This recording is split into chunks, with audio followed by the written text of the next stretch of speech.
ಬಂದನ ಬಡವ ಎಲ್ಲಿಯ ರಾಮಕೋರ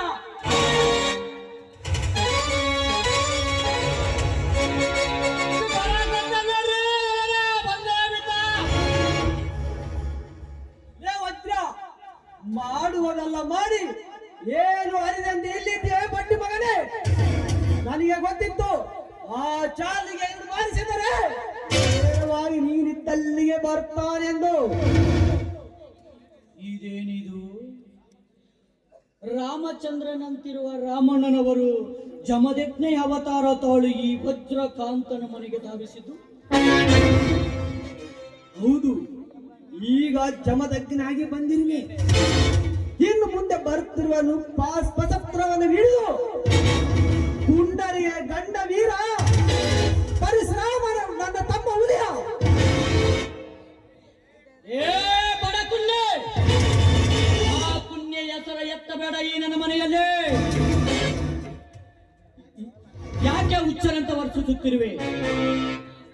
ನಿನ್ನ ಆಸ್ತಿ ಅಂತಸ್ತು ಎಲ್ಲ ಹೋಯಿತೆಂಬ ಭ್ರಮೆಯೋ, ಇಲ್ಲ ನಿನ್ನ ತಮ್ಮ ಕೊಲೆ ಕೇಸಿನಲ್ಲಿ ಜೈಲು ಸೇರಿದನೆಂಬ ಕೊರಗೋ?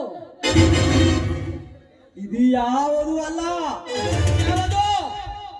ನಿನ್ನೆ ನಡೆದಂತ ರೈತ ಸಮಾವೇಶದಲ್ಲಿ ನಿನ್ನ ಕಡೆ ಅವರು ಬಾಂಬು ಹಾರಿಸಿ ಆ ಸಮಾವೇಶವನ್ನು ಸ್ಮಶಾನ ಮಾಡಿದ್ದಕ್ಕೆ ಏನಾಗಿದೆ ನಿನಗೆ?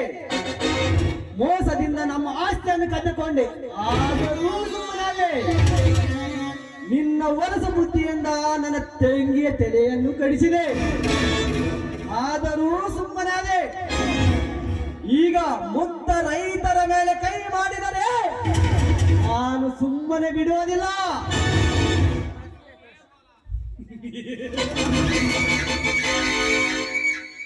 ಅದು ಕೇವಲ ಶಾಂಪಿಲ್ ಮಾಮ. ಇದು ಮುಂದೆ ಇದೆ ಬಂಪರ್ ಆಫರ್. ರೈತನ ಬೆಳೆದಿದ್ದ ಅನ್ನವು ಊಟ ಮಾಡಿ ಅವನಿಗೆ ಅನ್ಯಾಯ ಮಾಡುತ್ತಿರುವ ಎಲ್ಲ ಇಂದಿಲ್ಲದೆ ನಾಳೆ ಕೂಳು ಇಲ್ಲದೆ ಸತ್ತು ಹೋಗುವೆ. ನಾನು ಇಷ್ಟಕ್ಕೆ ಎದುರು ಬಿಡುವುದಿಲ್ಲ. ಇಡೀ ಕರ್ನಾಟಕ ತುಂಬ ಸಂಘವನ್ನು ಕಟ್ಟಿ, ರೈತನಿಗೆ ಸಂಘವನ್ನು ಕಟ್ಟಿ ನಿನ್ನ ತಕ್ಕ ಪಾಠ ಕಲಿಸಲೇಬೇಕು.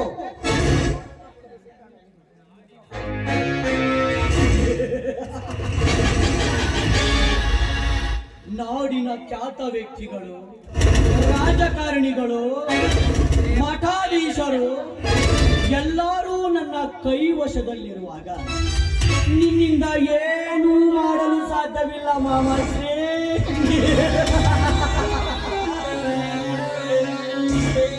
ಕಿತ್ತೂರಿನವನೇ 6.5 ಕೋಟಿ ಕನ್ನಡಿಗರ ಕಂದ ನನ್ನ ಹುಲಿಯ ಒಬ್ಬನೇ ಸಾಕು ಆತ್ಮದ ಅಂತಸ್ತಿಗೆ ಬೆಂಕಿ ಹಾಕಲು. ಏ ರಾಮ್ಯ, ಆ ನಿನ್ನ ತಮ್ಮನಿಗೆ ಹೇಳು, ನನ್ನ ಮುಂದೆ ನಿಲ್ಲಬೇಕಾದರೆ ಗುಂಡಿಗೆ ಗಟ್ಟಿ ಇರಬೇಕಾದ ಮಗನಿಗೆ. ರಾಮ್ಯ,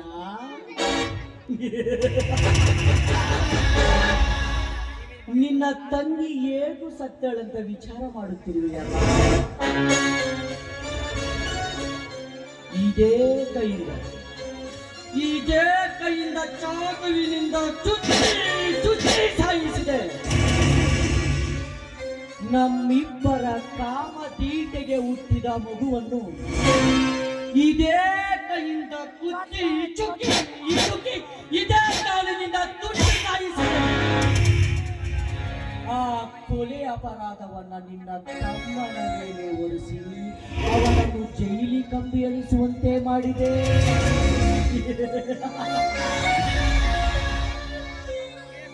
ಹೇಗಿದೆ ಈ ವಜ್ರಕಾಂತನ ಮರ್ಮ, ಕಲಿಯುಗದ ಕರ್ಮ.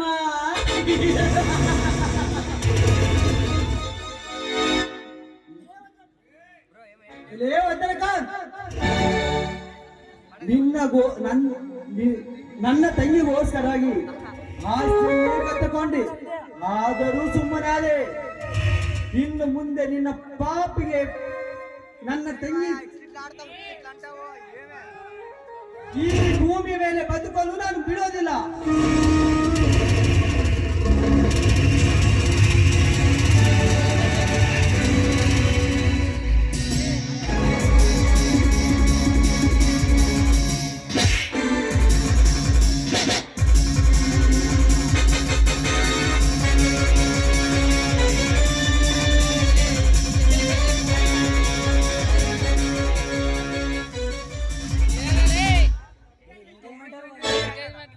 ಸ್ವೀಕರಿಸು ಮಗನೇ, ಸ್ವೀಕರಿಸು ಈ ಬೆಂಕಿಯಲ್ಲಿ ಹತ್ತೆ ಪೆಟ್ಟನು.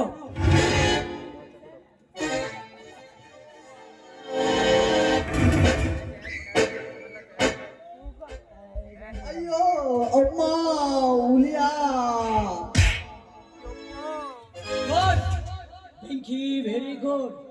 ಒಳ್ಳೆಯ ಸಮಯಕ್ಕೆ ಬಂದು ಈ ಕುಟ್ನಿಗೆ ಒಳ್ಳೆಯ ಪಾಠ ಕಲಿಸಿದೆ.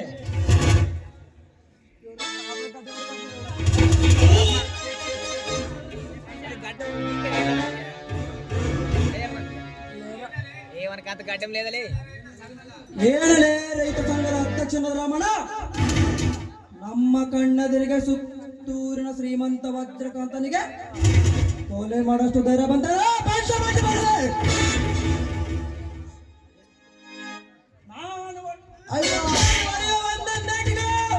ಒಂದೊಂದು ಕಡೆಯಲ್ಲ 9 ಕಡೆಗಳಿಗೆ ಹೊರಗಡಬೇಕು. ಹಾಗೆ ಹೊಡೆಯುವನು.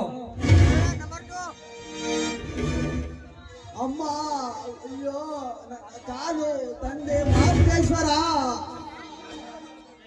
ಬೆಂಕಿ ಕೊಡುವ ಪಟ್ಟಿಯನ್ನು ಮಗನ, ನನ್ನ ಮೇಲೆ ಕೈ ಮಾಡುವಷ್ಟು ಸೊಕ್ಕು ಬಂತ ಈ ನನ್ನ ಮಗನನ್ನ ಕೈ ಕಾಲು ಮುರಿದು ಭಿಕ್ಷ ಬೇಡ ಲಚ್ಚಬೇಕು.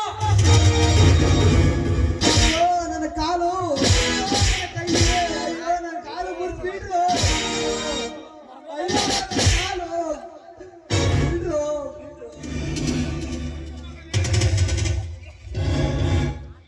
ಚೀರು ಮಗನೇ ಚೀರು.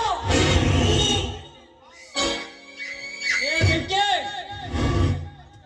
ಕಾಲು ಕಡಿದುಕೊಂಡ ಈ ನನ್ನ ಮಗನನ್ನ ಬಾಂಬೆಯಲ್ಲಿ ಭಿಕ್ಷ ಬೇಡಲು ಹಚ್ಚು. ಅಲ್ಲಿ ನನ್ನ ಮಗನನ್ನ ಅಯ್ಯ ಅಮ್ಮ ಅಯ್ಯ ಅಂತ ಭಿಕ್ಷ ಬೇಡಲಿ ಮಗ. ಎಳೆದುಕೊಂಡು ಹೋಗಿ ನನ್ನ ಮಗನನ್ನ. ಎಸ್ ವಜ್ರಕಾಂತ್, ಇವನಿಗೆ ಸೂಕ್ತವಾದ ಸ್ಥಳವೆಂದರೆ ಬಾಂಬೆಯಲ್ಲಿ ಭಿಕ್ಷಾಟನೆ ಆಡುವುದು.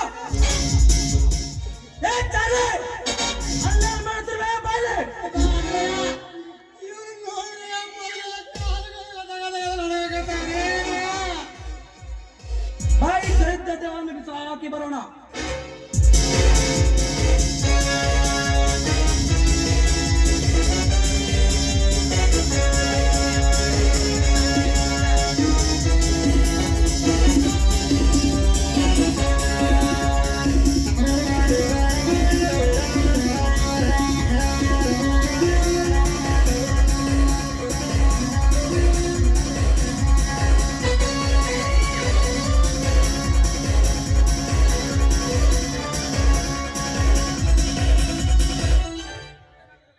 ಹಣವಿಲ್ಲದ ಪ್ರಜೆಯನ್ನ, ಸೋತ ರಾಜನನ್ನ ಪ್ರಜೆಗಳು ತೊರೆಯುತ್ತಾರೆ. ಹಣ್ಣು ಬಿಟ್ಟ ಗಿಡವನ್ನ ಪಕ್ಷಿಗಳು ತೊರೆಯುತ್ತವೆ.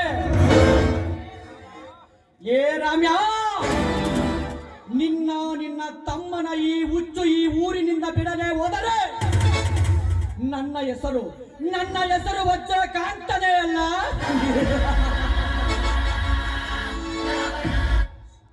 ಏ ಪಲ್ಲವೇ, ನಿಲ್ಲು. ಎಲ್ಲಿಗೆ ಹೋಗಿದ್ದೆ ಇಲ್ಲಿವರೆಗೆ? ನನ್ನನ್ನು ನೋಡಿದರೆ ನಿಮಗೆ ಗೊತ್ತಿರಬೇಕಲ್ಲ ನಾನು ಎಲ್ಲಿಗೆ ಹೋಗಿದ್ದೆ ಅಂತ. ಪಲ್ಲವೇ, ನನ್ನ ಹೆಸರು ಕೇಳಿದ ಈ ಊರಿನ ಜನ ಗಡ ಗಡ ಗಡ ನಡುಗುತ್ತಾರೆ. ಅಂಥದರಲ್ಲಿ ನಿನ್ನಿಂದ ನನ್ನ ಮಾನ ಮರ್ಯಾದೆ ಹಾಳಾಗುತ್ತಿದೆ. ಅಣ್ಣ, ನೀನು ತಪ್ಪು ಭಾವಿಸಿದ್ಯಾ? ಜನರು ಹೆದರುವುದು ಓನ್ಲಿ ಕ್ರೂರ ಮೃಗಕ್ಕೆ ಮಾತ್ರ, ಅಂದ ಮೇಲೆ ಮನುಷ್ಯರನ್ನಲ್ಲ. ಹಾಗಾದರೆ ನೀನು ಆ ಕ್ರೂರ ಮೃಗಕ್ಕಿಂತಲೂ ಕೆಟ್ಟವನಾಗಿದೆ ಎಂದು ಆ ಜನಕ್ಕೂ ಕೂಡ ಗೊತ್ತ ಅಣ್ಣ. ಅಲ್ಲವೇ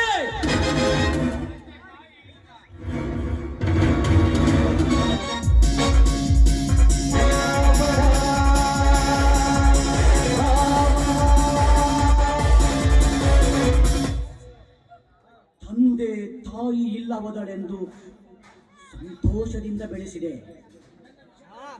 ನನ್ನ ವಿಷಯಗಳಿಗೆ ವಿರೋಧವಾಗಿ ಬೆಳೆಯುತ್ತಿದ್ದ ಬಂದ ಮೇಲೆ ನಿನಗೊಂದು ಗತಿ ಕಾಣಿಸುತ್ತಾನೆ.